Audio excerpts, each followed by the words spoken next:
Meaning of illustration. Illustration. Illustration. Illustration. Illustration.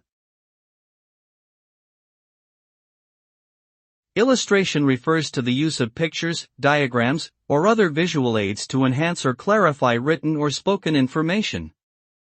It can be used in a variety of contexts, such as books, magazines, advertisements, and presentations. The purpose of illustration is to provide a visual representation of an idea, concept, or message, which can make it easier for the audience to understand and remember.